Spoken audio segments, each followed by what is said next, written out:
Hi guys, welcome to Fascinated by Fungi Live. Today I'm going to be speaking with Elan Hagens, who is an amazing forager. She goes by Temptress Truffles here on Instagram. She's also the co-founder of the Fruiting Bodies company.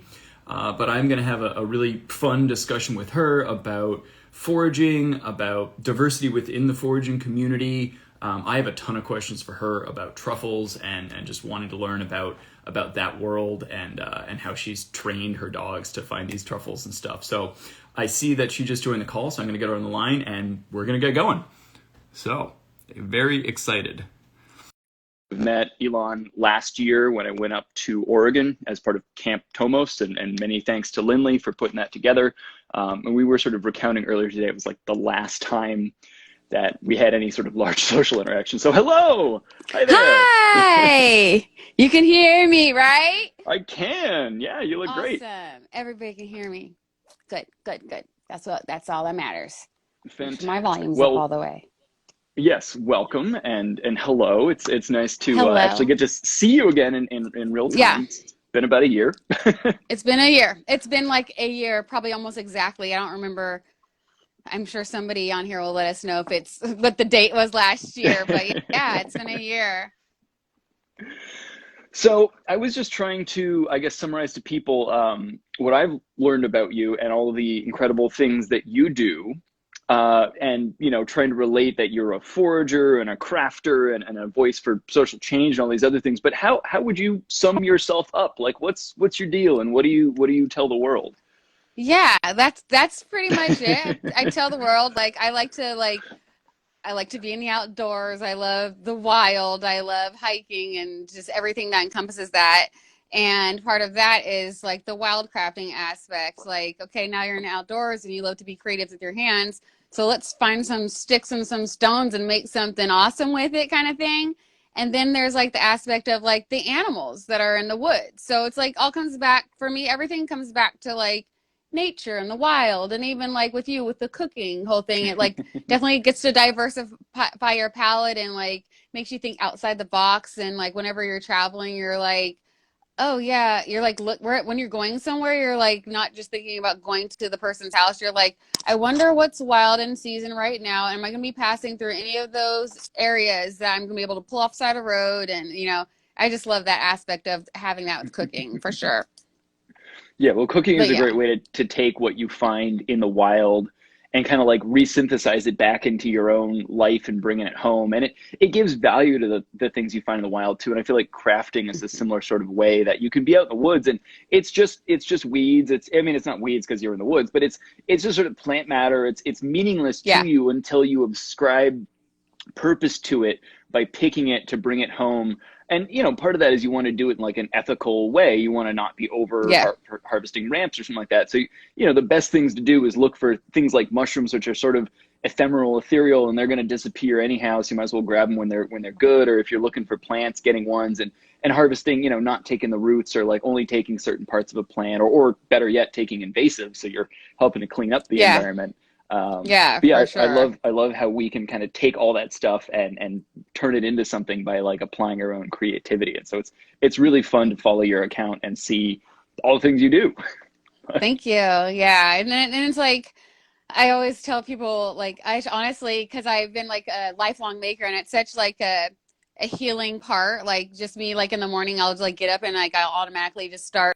I feel like I have to like craft. I don't want to say craft because it's not always like, oh, I'm cutting paper and craft, it's making, that's why I say it's making or wild crafting because like it just gets you in this kind of routine because most of the stuff I make is like a slow craft. And so Mm. it's like something simple as like I have like a pot on my stove all the time with beeswax from a farm down the road. And so literally in the morning, I'm like, get up, let the dogs out, turn on the stove with that pot of wax in it, and I'm gonna make my tea, and I'm gonna sit there and like maybe look on my phone and work a little bit. At the same time, I'm gonna dip some freaking candles and like do that like motion, and it kind of like sets my day off nice. And that's my primary like skill that people also know me for is like my hand spinning skills. And so that's a very slow, like meditative kind of thing, and I am not a slow person at all. Like, Do you and find that so helps it's you like, slow down a little bit then when you, because otherwise you have that frenetic energy kind of thing? yeah, and I'm very like frenetic. I'm a compulsive crafter, or like I'm a hobby hoe, and like there's I want to do all the things, make all the things, and because I want that good feeling, and so sometimes it's like, oh, slow down, Elon, like slow down.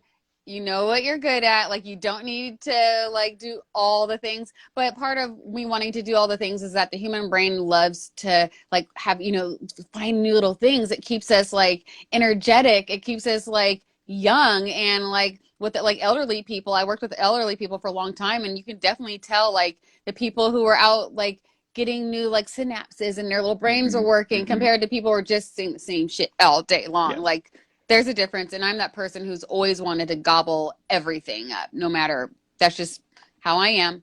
That's what I Yeah. do. I'll gobble I it up, and then I'll go home by myself and be like a hobbit and like work on it, and like and well, not show anybody all the stuff I make. Honestly, you guys see maybe like 10%. Oh, because if you saw what I made and produced like every single day, you guys like, gosh, she does have issues, but that's fine because we all have. well, Yeah, because there's a couple of things in there, and like I love that you mentioned like just finding hobbies and passions and new things to kind of stimulate yourself with. Because I've met people who are in their mid 50s and they seem like they're 80 or 90 years old because they're like, well, I retired and now all I do is watch TV. And you're like, well, that's not great. And I met people who are in their 90s who are still like taking classes or dancing or like God, whatever it is, staying yeah. physically and mentally engaged with life just brings so much Oh more yeah, like passion and depth to everything you do. And the other thing you so mentioned much. is in terms of creating. There's this great, I think it was a Hidden Brain episode or something, but they talked about what is the essence of genius. And like what defines genius, and the whole thing was like the people we consider geniuses, Picasso, Rembrandt, whoever it is, whatever you want to look at them for, Mozart. It's not like their stuff was the average of their entire creations was any better than anyone else.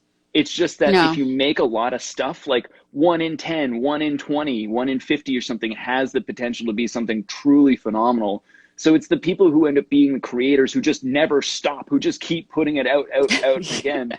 Who That's when you yeah, really make something exceptional. So you don't need to show everybody everything you do because there's going to be yeah, some not so great things, but then you can take the ones you're like, I think yeah, this is good, and you can share that with the world. And so it's a yeah. Then I reminder could be just to like, never here's a stop tiny, creating. yeah, yeah. It's so fun, and that's mushroom hunting, and that's why mushroom hunting and foraging is it's the exact same thing as like me like drawing. Not that I'm not. It's one thing I don't do really is draw, but I dabble. But like it's the same kind of motions of like slowing down and like Yeah. just simply focusing on that one thing, Hmm. and maybe that's why I've loved to do it for so long. Just it's all like that's why my job and my career just naturally flows. Any like opportunities I have, I'm like, oh, this is cool. It's something I already do and I love and I'm good at. So let's show everybody else how to do it, kind of thing. Yeah. Yeah, that's good. I mean, and it's incredible that you've been able to take your passions and weave that together with a career. And I'm sure that it can be difficult because, like you said, sometimes you're like, well, I want to get away with this. I want to go do the thing that makes me feel good. But at the same time, if you feel like you have this professional responsibility with it, it can like kind of cross the streams. But if you can keep the energy and the passion there and continue to find new things to share with people, I mean, that's great because hopefully that keeps you moving in the right direction. But can Yeah. you tell me some, because I remember last year like learning about what you did and was like, oh my God, I have to like pull her aside and just like ask you a bajillion questions about this. But Yeah. your Instagram handle is Temptress Truffles, which is Temptress truffles. a very cool username, but B, you find truffles. Can you talk about like what it is to go hunting for truffles, like what kinds of truffles you're looking for? Like you mentioned your dogs, and I think those are a big part of how you do it. But yeah, please. Yeah, like so Temptress truffles always when people contact me, I'm like, it's not the truffle, the chocolate kind of truffle, because people Yeah. are like always think the word truffle is like chocolate, and so it's like so now it's like when people are like, what came first, the the chicken or the egg. I'm like, what came first, the chocolate or the truffle? I'm like, the truffle came first. Duh. Like, Duh. come on, you need those mushrooms to help the cocoa trees produce the chocolate. We're not going to go on that, but like the mushrooms come first. So yeah, and people always like, oh, what? So maybe that's why a chocolate is called a truffle, because they look like a knobbly little. And I was like, you know what? Probably it makes sense to me, and makes sense. I'll go with it. Yeah. But Yeah. so I've always been into, like I said, I've always been into wild harvesting and into like collecting stuff and growing. And so I was in Seattle 12 years ago, and I was introduced to a cocktail, and his cocktail had truffles, and the guy was like, oh, this is a beautiful like cocktail, and it's white chocolate, and this jar of honey costs like $90. And I was like, He used truffle honey. I was going to ask how he got it in there, but yeah, that it was makes honey. sense. Yeah, because I was trying to think of at first I've like, obviously I've had access to truffles, so I've been pretty creative at like making truffle cocktails, and most of the time I'm like, blood doesn't go with it, disgusting. Not my palate. We'll get into that, different varieties of truffles. But this one, it was not an Oregon grown truffle. I don't know if it was fake or a real truffle. To this day, I want to say, and I want to, because of my expertise, is that I want to say it was actually a real truffle honey. Like, I don't think it wasn't a gassy synthetic. Mm-hmm. It wasn't. I think it was real, and this was a quality quality like little bar in Seattle near Pike Place Market. So I want to think that they have they do have quality restaurants in that area. Yeah. I'm sure you've been. I've bought some like European truffle honeys and stuff like that. They're legit. For anyone who's watching and doesn't know, truffles have there's like thousands of aroma components, but there's one in particular called dimethyl sulfide, which is, like you said, it verges on sewer and rubber and some of these things when it's at really high concentrations, but at low concentrations, it has a truffle-like aroma because it's one of the main constituents of truffle aroma. But it's kind of like, instead of listening to an orchestra, it's like listening to a solo in terms of the complexity. And so a lot of truffle oils and things just have DMS, and that truffle hot sauce, all those things just have DMS in them. So it's fake truffle. It's fake truffle.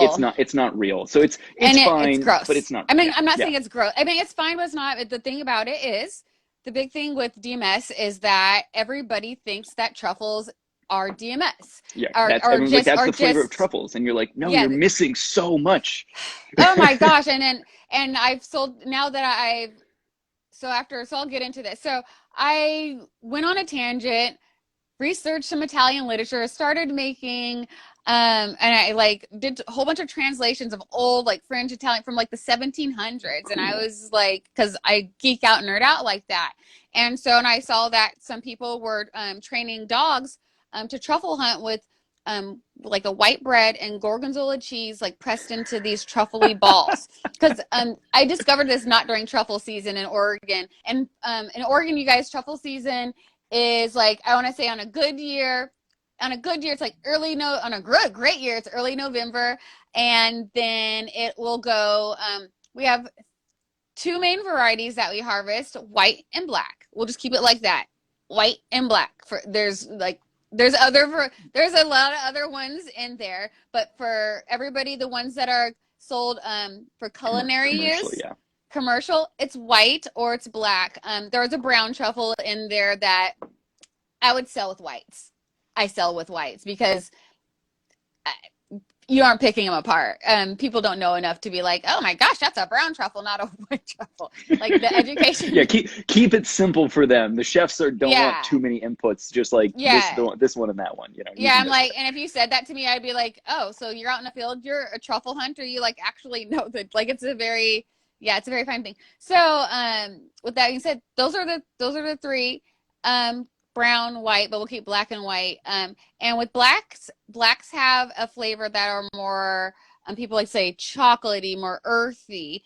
And when I was making these little truffle balls, these fake gorgonzola balls, what they were actually replicating was more of a Perigord scent, which is like a cheesy, a funky. But I didn't know this. But when I was training my dogs, what was working was that we were just doing the motion of scent training and acclimating the dogs to just, hey, you're going to go out there, go. and you're going to go and you're going to search your little nose and you're going to lay down and dig in one spot and lay down and wait for me to come for you. And then you're going to wait for me to dig that spot, see if it's a truffle. If it is, you get a treat, your ball, whatever it is. All dogs are kind of different on what the reward is. My dogs are generally tennis ball dogs, because I don't give them to them in the house because they shred them and stuff and all gross. So now out in the field, they're like, oh my gosh, this is amazing. So that, and it doesn't get them fat either. That's good. So yeah, That's good. yeah, it's really good. Do they like shake with excitement all over? I saw you do a little body motion there. I can only Oh my assume gosh, that they're yeah, just all like dogs wiggling. are different. Yeah, one of my friend's dog, Drake the truffle dog, he has the cutest little fat wiggly butt, and he's a legato. And when I want to talk about dogs, I want to go over there is an Italian truffle dog called a legato romagnolo or legati, and I love all dogs. I love any breed of dog. They're not all meant for everybody. All breeds are different uses and purposes. But that's an Italian truffle dog. Lots of people have imported them here. People are selling them. They're truffle dogs, or they're Italian truffle dogs. But I want to let everybody know that no dog has a natural affinity towards truffles. So that just like a character, like they're just relating that to the truffle. A lot of people say, oh my gosh, I'm buying a truffle dog. And I'm like, you're buying a legato. And then if you put in the work, you're buying a truffle dog. If you train them for several years and you got lucky and have a dog that like will do it, wants to do it. Yeah. Yeah, exactly. There's gonna be some dogs that don't want to do it, just like human beings. Absolutely. I got something right here in my house that is a struggle. But yeah, so fast forward, I've trained dogs. I've found North American Truffle Society. There's one in Oregon because we have our own truffles here. So the number one culinary truffles in the United States happen to be from Oregon. There's like a pecan truffle and there's other truffles, but my expertise is wild occurring white and black truffles. And are those both Megalosporum species, or are they? Yeah. Yeah. Okay. So those are true. Totally. There's true. Just for anyone watching, there's like hundreds of species of what are called Hypogeus fungi. So they're like little truffle-like fungi that live underground. But many of them look like truffles, have a similar lifestyle as truffles, but are completely genetically different and don't have any of the same culinary value. So when we talk about truffles, it can be broadly applied to a lot of species. Underground. But Megalosporum is the real true truffle that has that aroma and sells for hundreds of dollars a pound versus something else that you would never even bother with. Yeah, it's like it'd be a squishy, puffy one, most likely. Yeah. That's how I describe. Yeah. That's why I tell people, they're like, people are like, oh, I found truffle. I go, yeah, you did. But most 9 times, yeah, you did. But 9 times out of 10, it is rhizopodon, and when people say that with the rhizos, they're just smushy, and that's when the number one thing when I touch a truffle, I could have a pile, I could just feel it, or the weight of it. It's just like the density. I don't even have to. I could blindfold, be like, separate those bad boys out, just because of the density, honestly, and experience, obviously. But with the blacks, they're actually deeper in the soil. So you need a dog to actually work a little harder, because they could be like 3 feet deep in the soil, and and because of that, I think that's why you have more of an earthy, more of that aroma compared to the Oregon truffles that are white. They're towards the pine needles. They're closer to they'll be in your duff. Sometimes you're like digging around or see a squirrel hole, and those are usually the ones that you see like thrown to the surface are generally the white truffles, and those have more of a lemony aroma, a more bright aroma, and I honestly relate that to the duff and the pine and the naturally occurring environment of the Doug firs that happen within the truffle environment. Being the truffle environment, the truffle environment is in Oregon. Just imagine like the perfect environment for me would be like a Christmas tree farm of Doug firs that are aged 20 years. And that's when I would really like to start taking the dogs out, or just looking for little squirrel holes if you don't have dogs. And a good safe way to find truffles without animals is just look for the holes and do a little dig, and then put your duff back and go on with the next. And that's just be nice about it. But dogs are the ones that are sniffing out truffles that are ripe. You won't be able to have a ripe truffle guaranteed if you are digging it, and that's why the price is higher. because you have like a ripe fruit compared to like a non-ripe fruit, and Hmm. you're paying for a dog and the handler and the gas money that takes out to drive and go harvest these wonderful mushrooms. Yeah. So Not to mention that those truffles are, as soon as you pick them, they're never going to get better as time goes on, right? They they only will get lose better. their, They actually oh, dependent on the there's a ripening with okay, truffles. okay. So Well, I meant like once they're not you gonna get pick the right better. truffle, they Yeah. start losing their aroma. So you have to get them to market quickly Yeah, or I they have to give them become a useless. Yeah. yeah, I like process them because I just have to I like if I don't sell them, if I get them from the market for the market, my market's on a Saturday or Sunday. If I get them Thursday, don't sell them that weekend, I'm making salts and like Gotcha. butters and for my product line. And that's a good one. I don't waste any truffles Mhm. that way. Anymore because I used to like be, oh my gosh, I have this huge Oh, truffle. what do I I don't do want to here? shave it. I want a customer to have it. No, I'm like shave that and some salt and make your money off some salt that way. Just like with mushrooms that are going bad, like hurry up. Don't let them go bad. If you're Yeah, not going to use them, preserve use it them. while it's still at its peak, Yeah, rather than let's once it hurry gets up. kind of off. Yeah. And you mentioned there's like a bell curve in terms of ripeness, but it's interesting too because you mentioned there being a bell curve with like the age of the habitat you want to go in, which I think is Hmm. really cool with truffles. There's a lot of people because I get asked all the time, like, do you find truffles? And I'm like, well, no, I find like Rosa pogon dug up by squirrels and stuff, Yeah. but I'm not in the right habitat potentially because it is like those Doug fir farms, and you can start truffle orchards, which a Yeah. lot of places around Napa have done, but it's super expensive. It has a high fail rate. A lot of people don't understand it takes a ton of water and resources and other because they're growing European. Yeah. Lime the soil. I mean, we could go into that. And I've been like, since I'm like been in the business since like I've been seeing since the beginning of like Oregon truffle coming out and like doing the festivals and the Oregon Truffle Festival is run by a guy who that's what he does. He sells like truffle trees, and so a lot of the trees that are in Napa and stuff are from Mm, Charles Lefevre, okay. Dr. Lefevre, and so it's been interesting watching his growth because it takes you have to wait when you guys when you get these trees a seedling a Doug fir, a normal Doug fir seedling, and these aren't Doug firs; these are hazelnuts. So that's a whole nother and oaks. So because they're Perigord, Yeah. so Paragold. but like I said, it's not that I don't support growing Italian and French stuff here. I love supporting what we have in the wild or local and coaxing that a little bit more with our natural Christmas tree farm ag. That's what I love to do. But that being said, uh a seedling is really cheap. Like people who have Christmas tree farms, like these are like cents. A truffle tree is like $20. And so you have to take this risk um of if it's going to grow truffles in 7 years.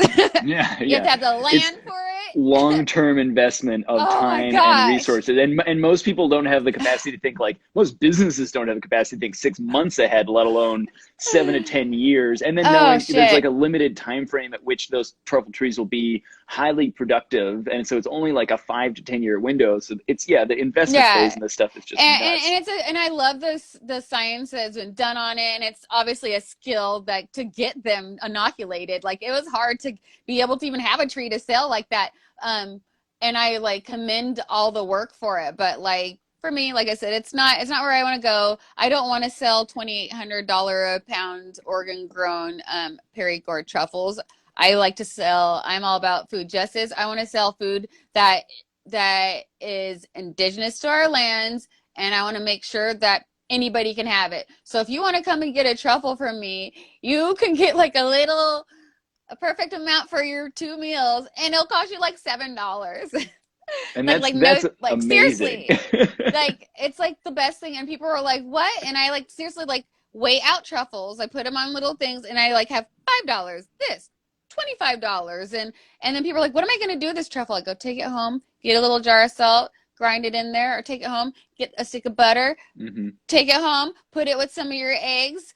Don't even have to eat it. Just put it with some hard boiled eggs in your fridge. You know, there's so many things you can do with like Yeah. one single truffle. And I think that if I had that, like it would have been like great when I was starting training my dogs, because I would have known like this is great. This is only $5.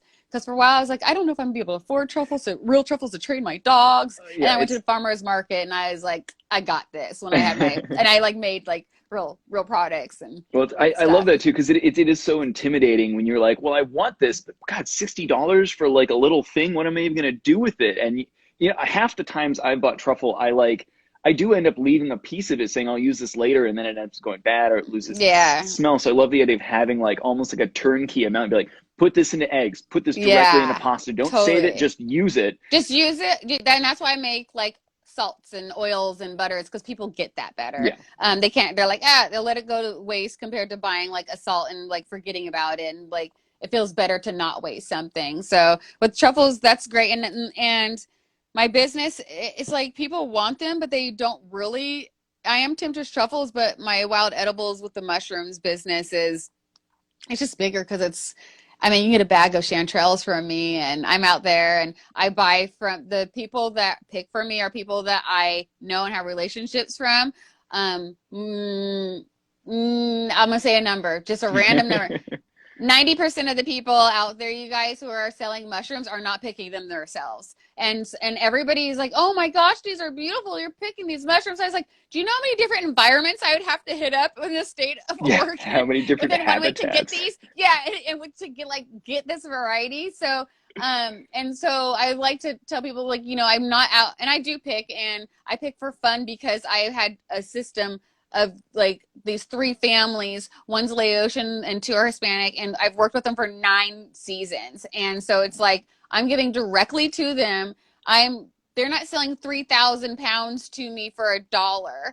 Like I'm buying like 200. I'm not saying numbers, but I'm giving You're probably six. paying a premium to make sure that they're able to support themselves, and you're selling them at a fair cost to consumers from what, it's, Absolutely. and I like that because so many of these people don't realize that mushrooms are not just, yeah, like you said, they're not sold by the people who pick them, but usually there's 3 or 4 sellers in Brokers. between, brokers, and Yes. you're losing all of this it's margin, whatever you want to call it. So people are Yeah. like, why are mushrooms so expensive? Because 3 or 4 people have handled them and they've been in the fridge for 2 weeks. Hmm. Buy them from local farmers markets, from people who buy directly from people. Pickers. It's a better social Yeah. thing. It's everybody wins. You get fresher mushrooms, and the people involved are Yeah. making more money, so you're helping support them more than when you buy them at a Whole Foods or something like that. Yeah, So and the people who are picking aren't white people. So you're supporting not white people, and that's just the fact of the matter. It's like you're people and there's documentaries you can look up about, especially in West Coast, about Laotian mushroom picking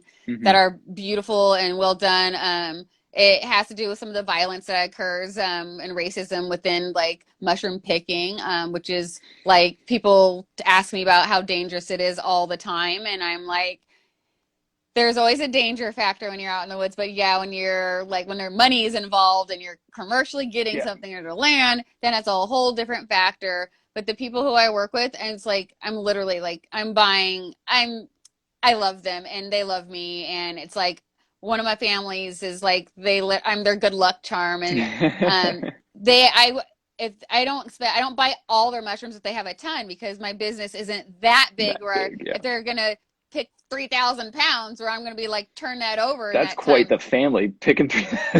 Oh, you can watch that documentary. Yeah, What's the name of the documentary you're talking I about? forget, but it's Okay, a whole culture of like um mushroom yeah, camps. I'm The mushroom thinking. camps, yeah. So it's I, like the families are all connected to get, so there'll be like 3 4 households and everybody go out in the woods for a long period of time during that season, pick the area, and have trucks coming back to the airport every single right, day to sell buyers and it to China.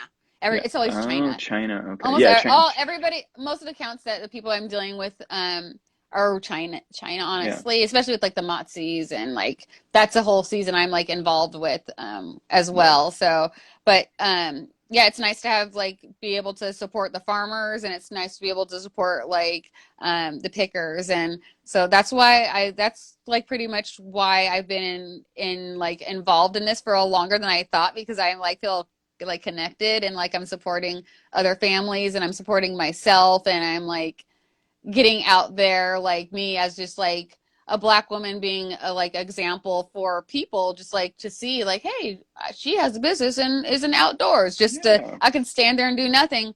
And I recently found out that for many of my customers, after almost a decade, they didn't even know it was my business because they're so they just not, they're assumed not, you were working they're just for not somebody, and used. you're like, this is me. I Yeah. am the public face of this, and I am Yeah. the interface Because you I don't have guys a deal sign with. that says Black owned business. This is mine. I don't have that up there. And so it's nice that now people are like, this is yours. And I'm like, yeah, this has been my whole time. What do you mean? I've been here when it's 8 degrees outside. I've been here when it's on the blacktop, when it's like literally 100 and there's worms crawling out of my porcini on the table onto the it's a mess. Like I've been there for I have stories of the market, but I love the interaction that mushrooms has given me with like my customers, and with the dogs and like the outdoors.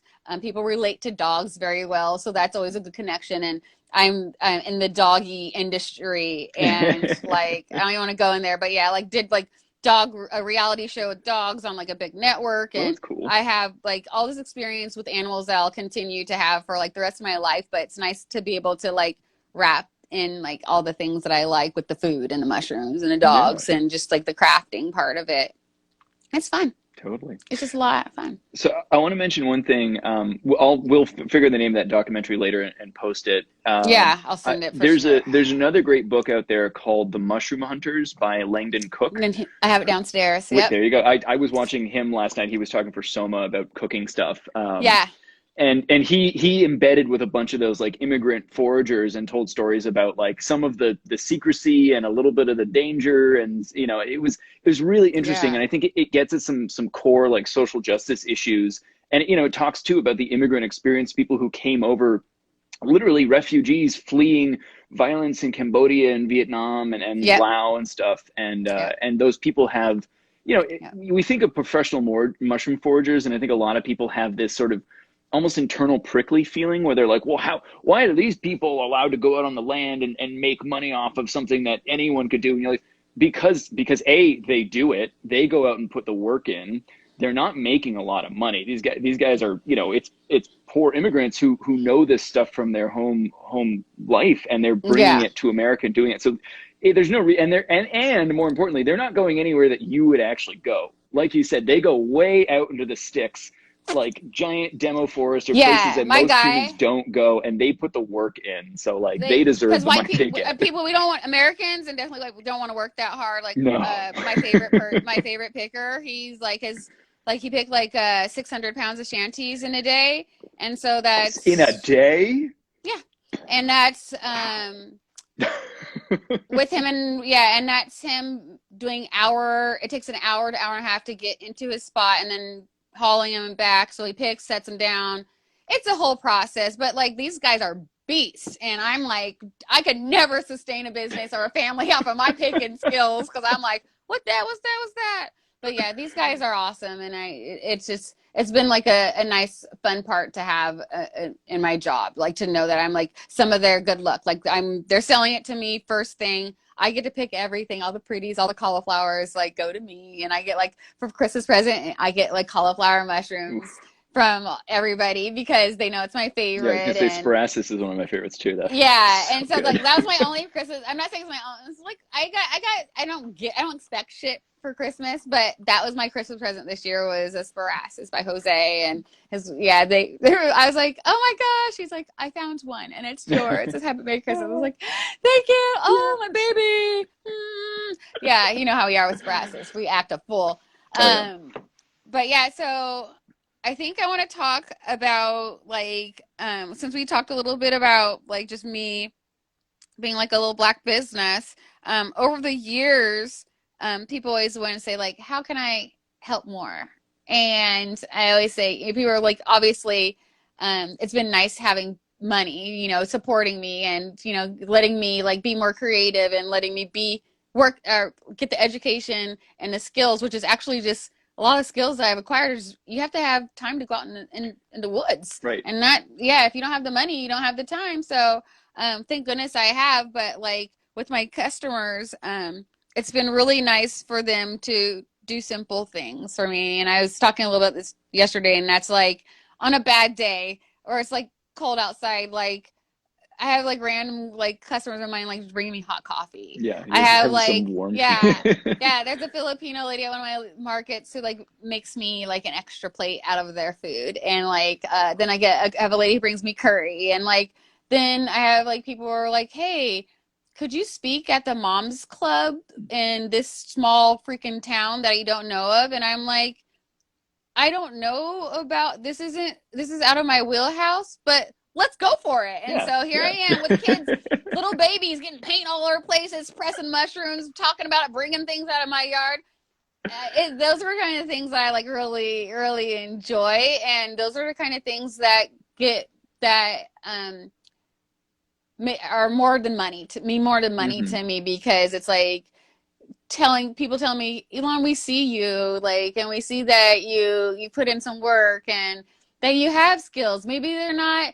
We both have so many skills, but our skills are so different, and that's what's like great, because like you can nerd out on some shit that I can't nerd out, and vice versa. And that's what's like great, because I'm sure there's so much about mushrooms where you don't know about and I don't know about. And as I said, we're always beginners with mushrooms, and I always try to say like always say that, like, hey, I know stuff, but I'm a freaking beginner. Like, Right. we haven't even like the tip of the iceberg. It's like Just hasn't barely even scratched the surface of stuff, and yeah, that's why the myco community is so great too, because everybody has their own little focus and piece of knowledge and yeah, experience, and that's, you learn from people and meet them, and like people are considered experts at some point, but like you're never really an yeah, expert. Like there's so many things to learn, yeah, and it's just never ending. Fungi defy our categorization, and yeah, it's absolutely wild. yeah. and, I and know when I love that you're bringing a voice to like what you're doing, and representing community in a way that like there's not enough of that in this foraging space. So yeah, there definitely isn't in a foraging space, and like anytime anybody wants to talk to me or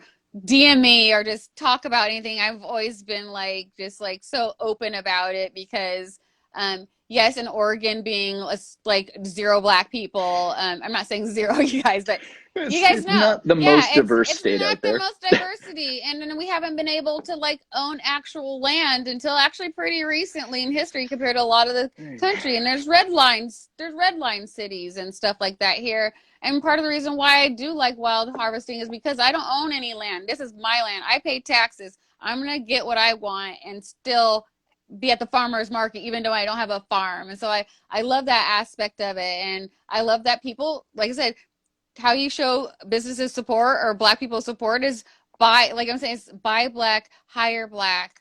Um, just be a genuine ally. Like if you see somebody in a situation where they're the only ones, know that it takes a lot, and that there's a lot of like wanting to run away probably at that moment, like in your skin. I'm like, oh, this ain't for me. Right, These right. people. But then it's like, oh, it's a comfort matter. I always find the weirdest person generally, and they're generally like the most down dope person of the group. So for me, I just like no, I'm like, where's the weirdest looking weirdo in the group? I'm like, that person's gonna You like hang black out with them. people. I don't know. I don't know. I don't know. It's like I always give them a go. I'm like, maybe Well, that's they're weird. and I think that's a great point, just to like to empathize with someone. If you do see somebody at the farmers market who doesn't look like everyone else at the farmers market, like make an effort, go talk to them, see why they're there, see what their Yeah. deal is. Because like if I went down to like put a stand up in the middle of West Oakland and be like, talk to me about mushrooms, I'd feel pretty awkward and out of place. But that's exactly Yeah. what you have to do every time you go to a farmers market, where there's a bunch of like,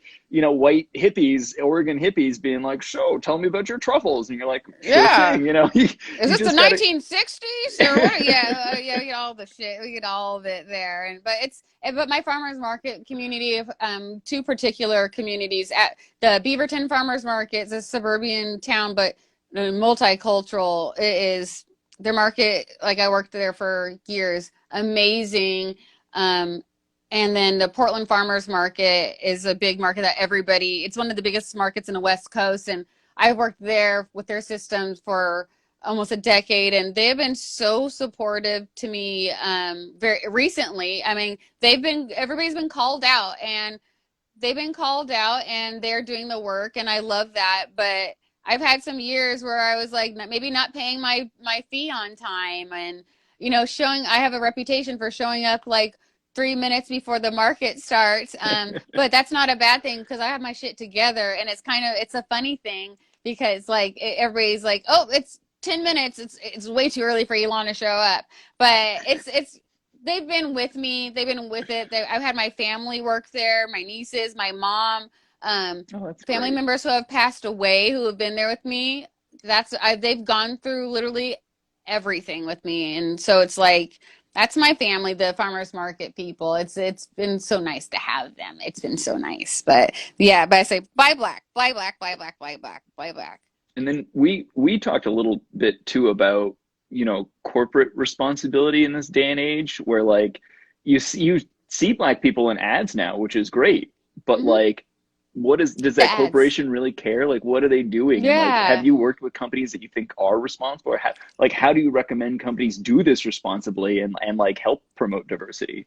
Yeah, that's a hard one because I am working with different companies and like promotion and stuff. And so it's I know because it's like all at once. Like people want to show that they're down, but it's like you can't go from an all white Instagram overnight to all Black Lives Matter and then have people believe you Right. And it matters who overnight. works at your company too. It's not just who you Yeah. put on the face of it kind of thing. Like, Hmm. what's the It's nuts not and the bolts of yeah. your company? It's not yeah. It's like okay, that's great, but yeah, like who are you working with? You don't have to give 5% back to BLM, but there's like I said, hire within your company and like be authentic, and there's different ways to show your authenticity, and like and you don't have to like tell everybody about it and be out Right. there with it like Right. that. But yeah, there is don't try not to digital blackface, you guys. It's a term that you guys will get used to, but you know it's what it is. Just don't try to like just wash it with a bunch of brown faces and expect that is enough Right. or that is authentic to you, because it may not be. You may not have any black people in your life at all. Like you might live in outside of Portland, which is all white people, and it's okay that you don't have those people to interact with, but there is a way that you can be authentic and show your support for sure. And it's not a hard thing to do. People always like, how do I? But it's just like I explain different ways, but honestly, the answers are you already know the answers. We all know the answers. So yeah, yeah, Yeah, just common decency and support black businesses when you can, and treat people as people. I think that's the big one to me, is you just mm-hmm. got to like take people as they come and not project stuff onto them. And Yeah. your life is going to go a lot better if you practice that. Yeah, for sure. And don't So make black people do all the work. yeah, It's like it's not their responsibility to educate it, you. You educate yeah. yourself, learn stuff, The read tools things, are watch there. The movies. tools are yeah. It Yeah, gets really yeah, and I love like I'm educating now, but it's like I chose to do this. But like if I go to a group and the subject comes, some kind of race subject comes up, and you're only one, it's like I have to speak up now. Or not speak up. I just have to like be there to like police the thing. mm, It's a responsibility. And you're like I just I'm not saying oh I just want to hang out and do ignore it, but it's like it's a duty that it's a job that you'll have, and it's a job that you're not going to get paid for at all. That you should be getting millions right. from, But but you're again, not. as an ally, you could be the person to also speak up. It's not necessarily your experience. I can't share your experience, but Yeah, I can certainly give people like backup and agree with what they're saying, or to give people the space to say what they need to say and make yeah, sure that they're not interrupted, or that they feel like what they're saying is being they're heard. heard. Yeah, Yeah. yeah. That people step back and just shut up and just like and then take it in. Yeah, I know. Sometimes I'm like, shut up, sit down, be quiet. That's what you need to do. It's a That's good what you reminder need for to me, do. because I am a constant chatter. So Yeah, it me is too. like this whole thing has been like, okay, sit on your hands and just like listen, because that's the best thing you could do sometimes, just Yeah, to listen. So yeah, yeah. I appreciate you bringing that up. And Elon had a great conversation with Mario from POC Fungi Community last night. And so if you guys want to hear more of their conversation, I totally recommend going and watching that. I think it's on YouTube. It was through the Central Texas Mycology Society. So, whoop, I'm oh, gonna, there. Gordon. I'm going to switch to my iPhone because I have 1% on Oops. Okay, my.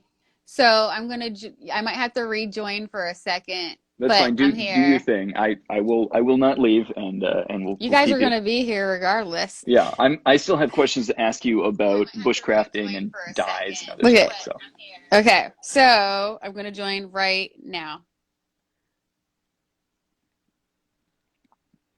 I'm curious, Okay. were you streaming on your computer? No, iPad. I'm streaming on my Oh, iPad. iPad. Okay, and you're going to your phone. Gotcha. I'm going to my phone in the same, and hopefully it'll let me do both at the same time. I might have to get out of here. Yeah, I was gonna say you may have to undo it, but I'll let you add you back as the co-host. So Okay. okay. So Elan will be right back. She's just switching devices here, so she's got enough juice to finish our conversation. But yeah, I'm pretty interested to ask her about some of the crafting, and I love that she is talking too about the Black experience with foraging because it's a space where it's predominantly white people that are doing this stuff, and I think it's really important that we help people realize that this is a worldwide community, and the fact that it's a trendy thing for affluent white people to do in America doesn't mean that around the world that foraging is something that should be exclusive to the rich. Foraging is something that we can all do, and we should all, you know, make sure that everyone has access and knowledge and availability to potentially go out and do that, and not just find the food, but potentially gain the mental health benefits of being out in nature and connecting with the land, and understanding where you are in the world, because I feel like nothing gives you a better sense of what you're kind of dealing with on a seasonal basis than going out and looking at the plants and the mushrooms and things that are growing. So hey, welcome back. You are here. Elon, can you hear me? Oh, for some reason, your sound's not working. Are your headphones You're plugged into back. your You're iPad cutting still? out for There a you are. second. I Okay. don't know why all of a sudden your feed on started cutting out. But Okay. can you hear me? I can I hear you can. I think slow, you're slightly delayed. Yes. plugged in, but I can hear your voice. So I guess that means so weird as Yeah. all the technology things happen in the world, right? We're like delayed. Okay. Yeah. Well, this is the wonderful Let's part put this on a prop of doing this live is so I don't have to hold it. so can I ask you a little bit about your crafting and dyes and like some of the arts and stuff you've done beyond just candle making?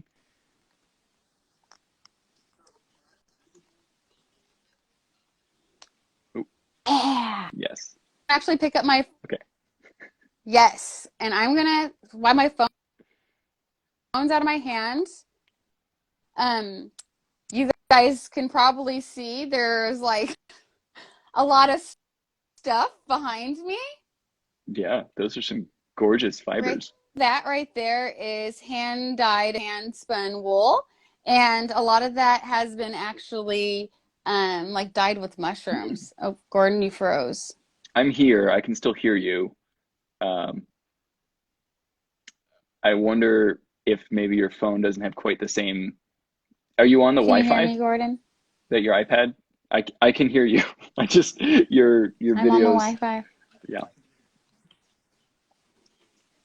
Are they delayed? Yeah, you're I can hear you just fine, but I think you're just delayed. So, Okay, you guys, again. so technical issues. This is one of those wonderful things that happens when we try to do this live. So I apologize and thank you guys for hanging on to the call while we're going through this. But yeah, I mean, Alana she's going to talk some about the fabrics that she's dyed with mushrooms, and there's a phenomenal range of colors you can achieve using different mushrooms. And to me, there's something really cool about that because a lot of dyes are actually pretty toxic. They are dyes not derived from natural sources. Dyes can be things that can really pollute water systems.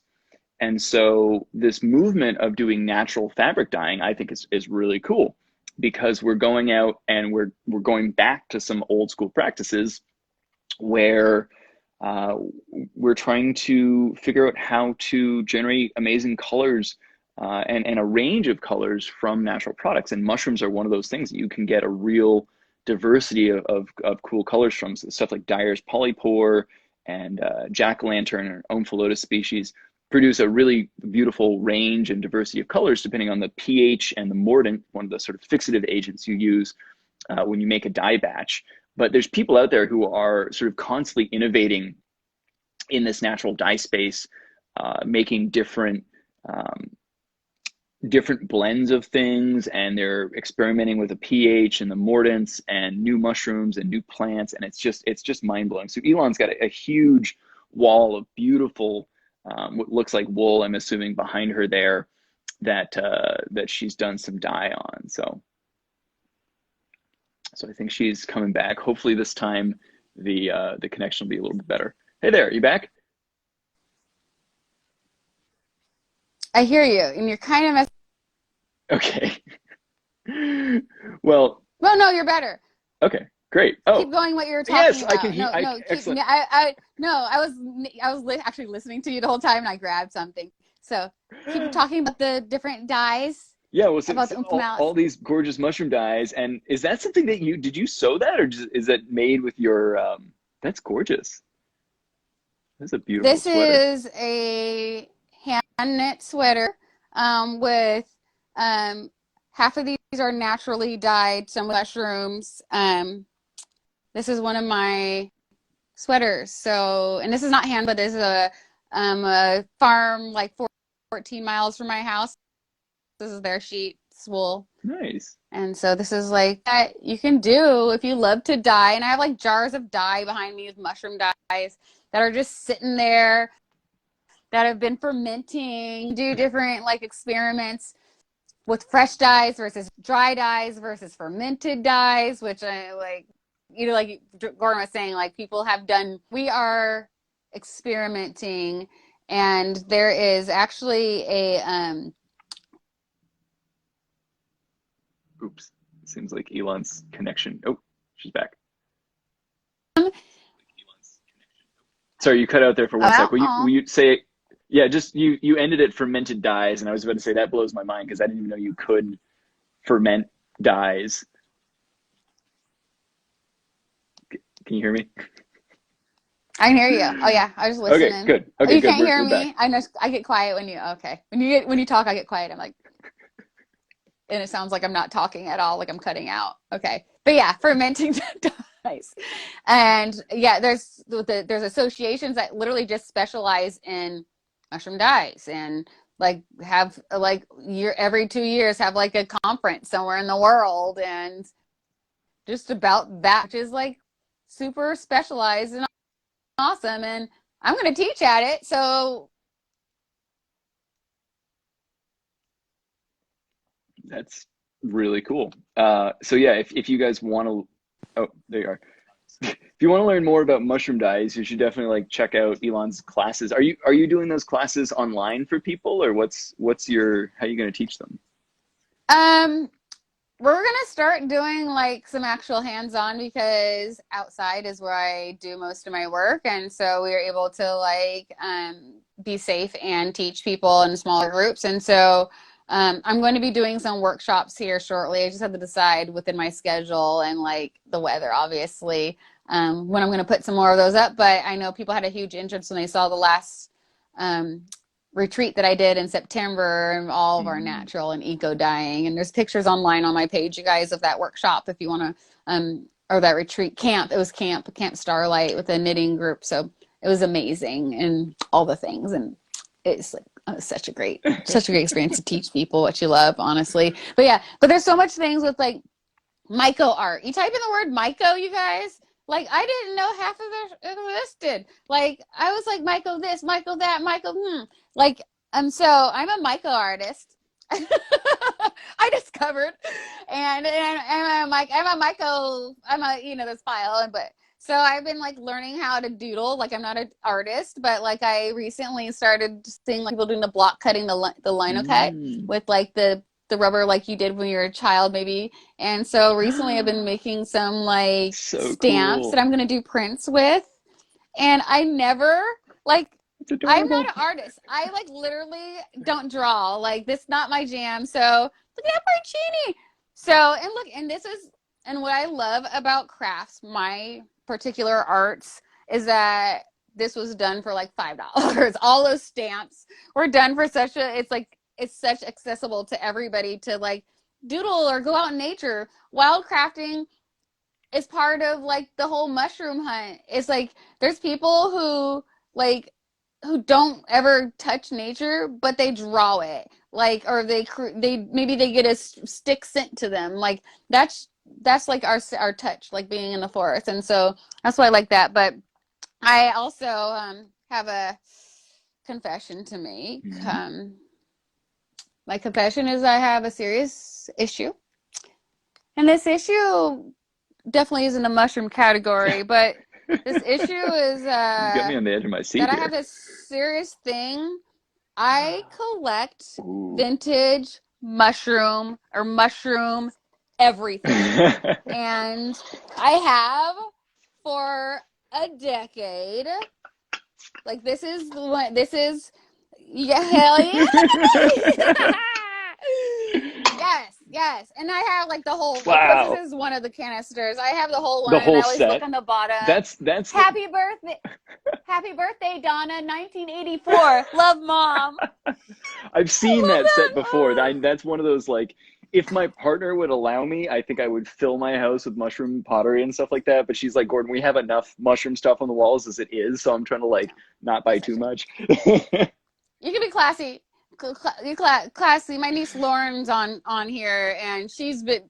My house is full of mushrooms in a classy ass way, where it's like actually it's like they're there, and you just have to look. It's a hunt. It's for like an indoor mushroom hunt at my place. It's freaking awesome. Like, how and many everything. mushroom aesthetic things can you find sprinkled around the house? I literally, like, sometimes I'm like, oh shit, I forgot about that. And it's like when you're involved with mushrooms and any kind of craft, anything you do in life, you get to see that they're literally everywhere. So it's like, I'm a knitter, so there's like knit markers and stitch markers that are mushrooms. I have tote bags that are mushrooms. I felted these. This is a mushroom patch that I felted. I'm a Very cool. fiber artist, so I've been hand felting these beautiful amanitas that I'm going to eventually have up for sale. These are patches, and these are made 100% with local wool. That's like miles from my house. So that's one thing. I'm a local boar. I'm a person who loves to use your local fiber shed. And so I always say support those people. Do you have like an Etsy or something where people can like see your art? Or like if they want to like support your art? I'm gonna do something. I don't know if I'm gonna do an Etsy because I'm a artist and I'm a creator, and whatever I'm gonna do, like with this patch I loved creating it, and then I was like, I'm enjoying making this. Maybe I'll make some more and put them for sale, and then that will be it, because I'm on to the next thing. Right. You sound like my mom. And I don't want to have a responsibility. My mom is constantly switching medias, and she's like always trying new things. And so it's like sometimes the pursuit is like there's the creative aspect, but there's like a technical aspect too. Where you're like, I just want to like nerd out on this technique. Yeah. And once I've done it a number of times, I'm like, okay, I don't need to do like hundreds and hundreds of these things. I just want to try a new thing. And that's the most exciting thing. So you're like living on the edge of learning all the time. Yeah, it's like, you guys are sewers. Do you like to sew? Do you like mushroom fabrics? Yeah, I collect those too. I'm a sewer. I do, and I'm good at it. And so I collect these like beautiful. This is like, this is like a Alice in Wonderland, and it has like all this story work, and of course there's mushrooms. And this is like from a company in Atlanta that I support. I legit want there's just so a kimono of that I want like a full Japanese style traditional kimono in that fabric that I can like, wait, if I ever give a mushroom talk, I'll just come out wearing that thing. They're like, done, drop mic. Hello.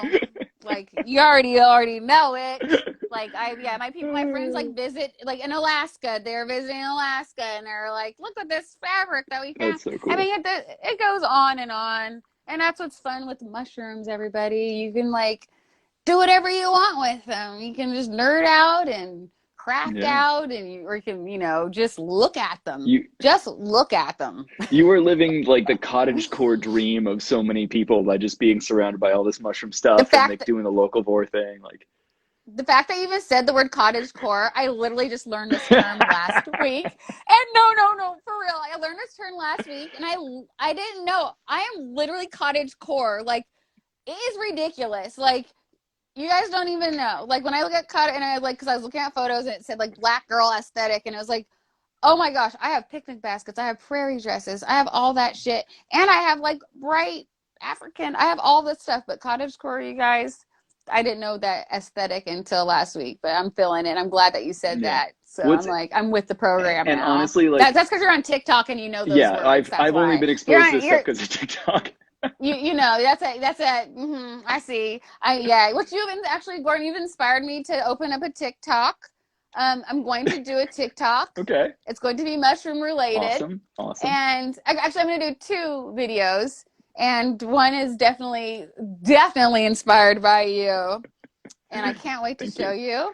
And I'm just gonna say it has to do with your mushroom tapping. Yeah. Well, you know, it's funny. Tapping. Some of the things that people now like ascribe to me, I'm like, I did this maybe randomly once and put it in a video, and people are like, I'm into that. I want more of it. So I'm like, okay, I'll spend more time tabbing mushrooms or fingering jelly fungi, whatever it is. Sure. Yeah, do it. Give it to us. We're like all about that. I was telling somebody, describing like ASMR to somebody the other day, and I'm like, oh, I've been about that life for like years. Like, I've watched people eat and smack and like cut open zits and all the kind of nasty. See, that's online. Like, I am like here for the like that. That's factor. when I first learned about ASMR. That's what I saw. And I was like, the idea of listening to someone eat in my ear is actually skews me out. It makes me like physically repulsed, because I'm like, I'm fine with you eating. I just don't want to be in my ear, you know. I'm like eating with them. Well, does that make you feel better when you're like eating? You're like, oh yeah, someone around me is eating.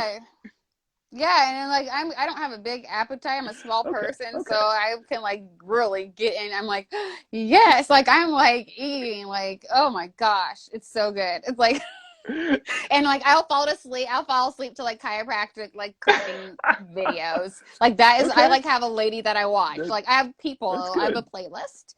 Yeah, and it's like so relaxing to me, and I'm like, oh, her back. Oh, yeah, it's a mess. I'm a mess, but that's fine. I mean, what I did is I just started making the version of it, because like so many of the things that are out there in terms of ASMR, I'm like, this doesn't make me feel good, but I was like, ooh, the sound of me cutting stuff in the kitchen, or just cutting mushrooms, like that's to me, that's my relaxation space. It's the sound of like walking through crunchy duff and things like that is like, oh my that makes me feel at peace. And so like if I can share that in my videos and share that sense of peace with people, like, you know, if people gravitate towards it, it's great. So yeah, I think people will get, people like that. And I'm working with some productions right now, and you guys will see like in springtime, I'm like doing some really, really, really fun stuff. Like I am so grateful. I'm like, I don't even know where to go. Like but I've been doing some big projects, and people have been seeing, like, if they've been at the farmer's market, like the company I've been working with, and I'm just you guys just pray for me, because I have some stuff that I really want to do, and it's like so close, and it's like for me to have like one of my dream jobs. And that's so cool. Well, when you it has to do with all this and outdoors and crafting and mushrooms and we talked earlier about putting your best effort and putting your best foot forward and having to have some faith, because it's a scary thing to be like, I'm putting in all this effort and I could step off a cliff at any moment here, but you got to just like keep pushing forward and keep doing it. And I have no doubt that you will achieve what you're looking to do, whether or not it's this time or the next, but you'll get it. Yeah. And as soon as you do, let me know, because I will blast you all over the internet, because I love everything that you're doing. Yeah. And I was like, I like in this past, I feel like 2 years, like it's been like meeting you and everybody we have a community. I always say my family. We have a family, and it's been so refreshing, and like to meet everybody at Camp Tomos last February, because I was in a very transitional, like weird spot in my life after dealing with like severe grief, and still things started, so we're still happening. And so I was just, when I met everybody, I was just literally coming out of the light. And I know one of our family members was tagged us on a post the other day, Yellow Eleanor, about just like the community and the family. And I'm like, like I haven't even written her back to her about it because I'm like I'd be like a sobbing mess because I was like in the exact same like mental state, and it's so weird how we're all like together, but we have these things that are going on, and I was like that at first, and I was like coming out and like being with people, and this was pre-COVID, so we weren't weird about hanging out with people.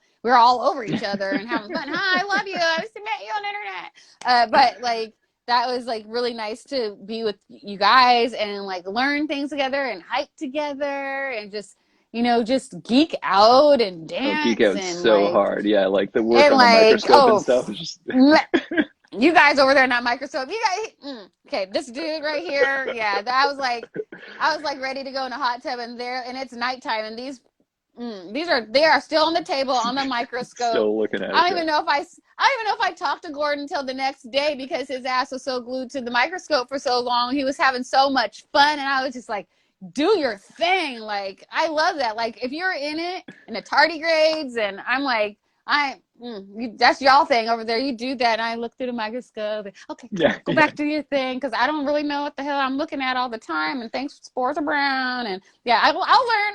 I was learning too. Yeah, I was in Yeah, awe we of are what all Leah learning. and Sydney were doing there. It was Yeah, it's so fun. so Yeah, cool. and I recommend anybody who's watching this who doesn't have like a community, you have a community.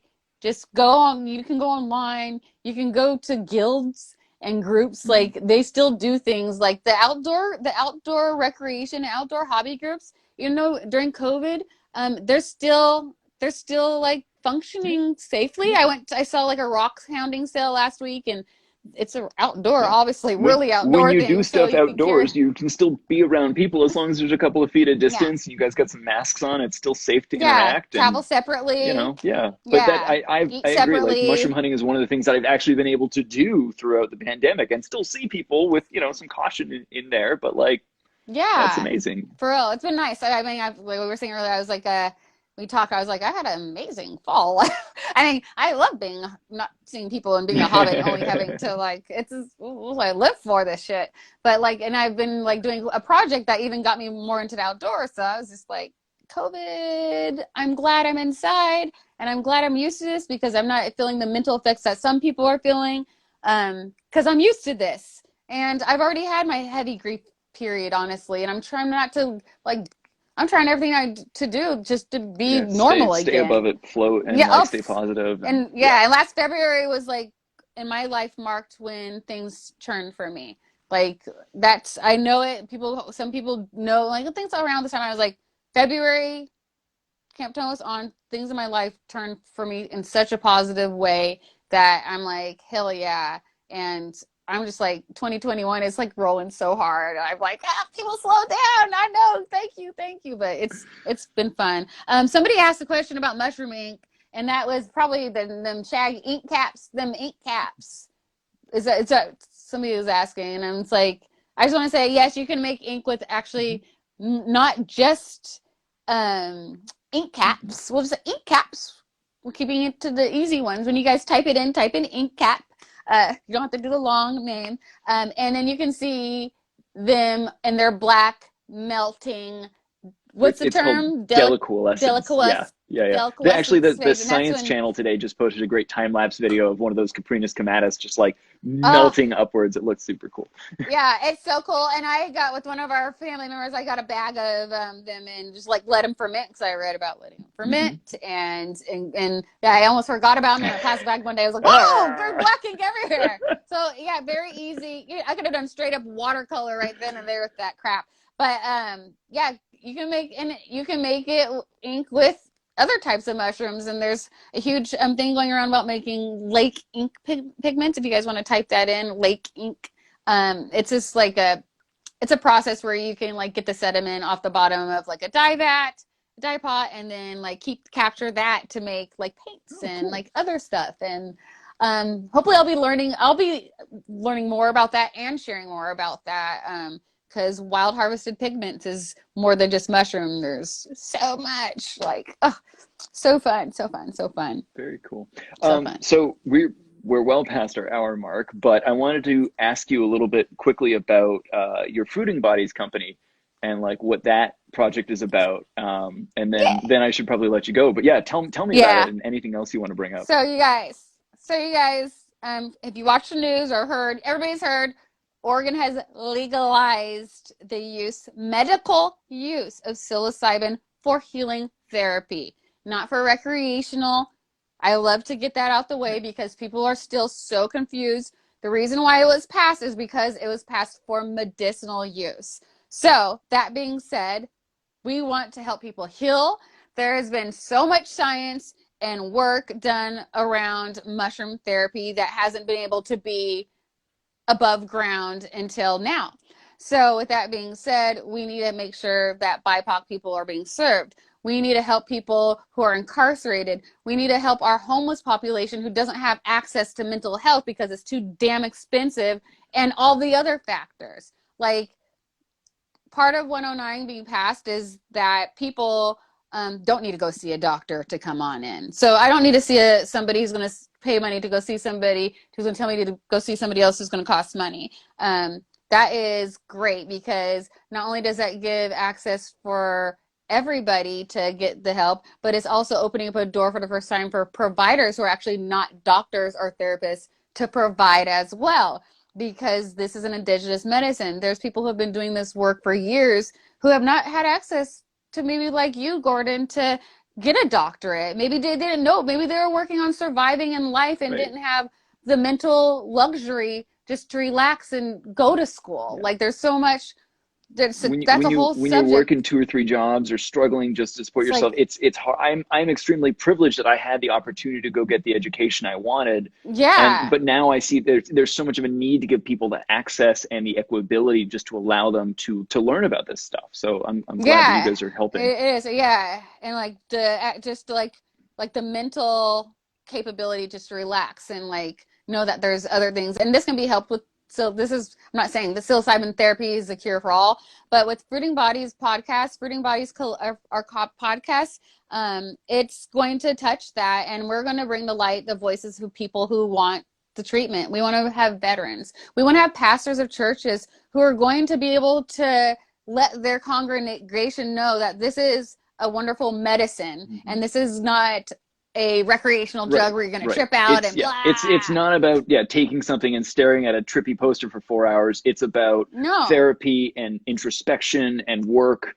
and trying to tackle things in your life that have been difficult to work through in any other way. And again, that there's an equitability element here because psilocybin has the capacity to, rather than go through 10 years of therapy, which is an incredible investment of time, effort, money, etc., you can in some ways accomplish the same stuff through a single psilocybin experience if you have the guidance and the intention going into it. And so I'm glad to hear that you guys are about trying to open people's eyes to that and make it equitable, make it accessible, make it something that sliding scale, Gordon. We're like straight up like, we want a sliding scale model. We want people who are going to open up clinics to know that when you're going to this clinic, this clinic is abiding by these certain things. They have agreed to help BIPOC. They agreed to not be just a capitalistic business. And with it's heading that direction right now. It totally is. It has to. It has to. It's going to, because we're part of this. Our legislation said, hey, you can't own more than 5 clinics. Hey, you're not going to have 10 grow houses. You can only maybe have 1.